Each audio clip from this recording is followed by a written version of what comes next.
Welcome back. The race for the White House heating up with the first GOP primary debate now just 1 month away. Two new Fox Business polls released this morning show former President Trump leading the field in early key voting states. In Iowa, Trump is leading Florida Governor Ron DeSantis by 30 points at a level of 46%. While in South Carolina, the 45th president holds a 34-point lead over former South Carolina Governor Nikki Haley with 48% of the vote.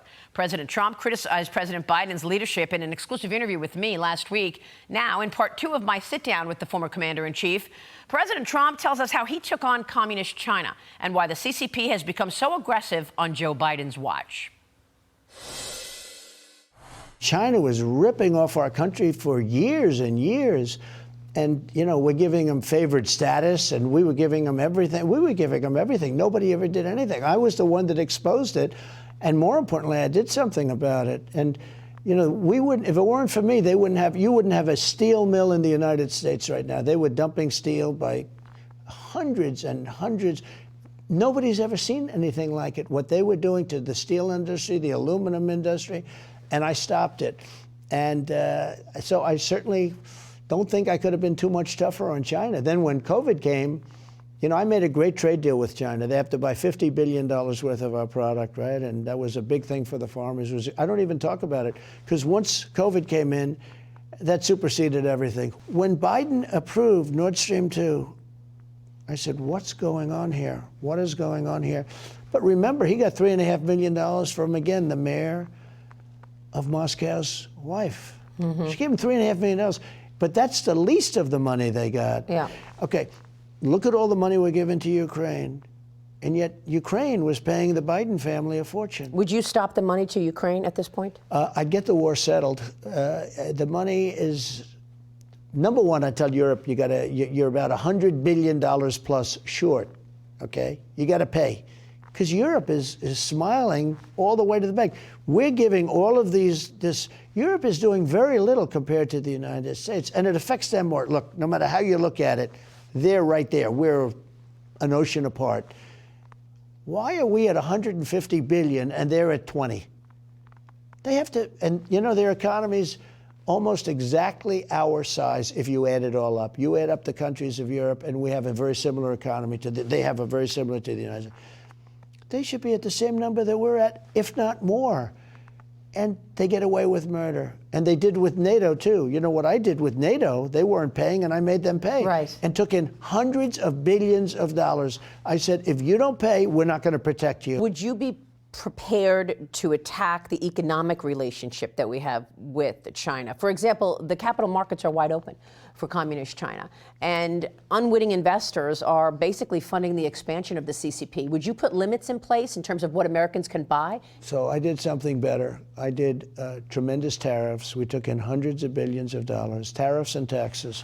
So when China, which was just dumping everything into our country, steel and everything, you know, they were dumping steel at a level that was going to put our steel mills out of business, which is what they wanted. U.S. Steel, if you go to any steel manufacturer or anybody, Maria, they're going to say Trump was the greatest president. I saved the steel industry. We were dead. And I taxed a 50% tax on dumping steel. And then they start sending it through other countries, and we caught them. And they start sending it through Canada. Look, this is the most dangerous time in the history of our country because of weaponry. The nuclear power is so enormous. This isn't two army tanks going and shooting each other in World War I, World War II, or soldiers standing behind a bunker and shooting people. This is numbers, this is obliteration. And we have a man that doesn't understand what he's doing. We have a man that yesterday stood up and told the whole world that we have no ammunition. Do you know, I had every ammunition building full to the brim 3 years ago. We've given it all away. But if you gave it all away, it's terrible. The only thing worse than that is to tell the world that we have no. He has told China and these other places that are hostile that we have no ammunition. By the way, you talk about classified documents. That's worse than any document that you could give. So now these people are sitting back in China and other places that hate us, including North Korea, where I had a very good relationship with Kim Jong-un and kept our country safe. They're talking about the United States of America has no ammunition. Think of it. How stupid can somebody be to say that? I just want to end with this. What is the most important issue about your policy and your leadership that you want independents to understand? Okay, ready? Security for our nation, number one. And that's a very important issue for independents and for women. And we're doing very well. You look at the polls, we're way up on independents and we're way up on women.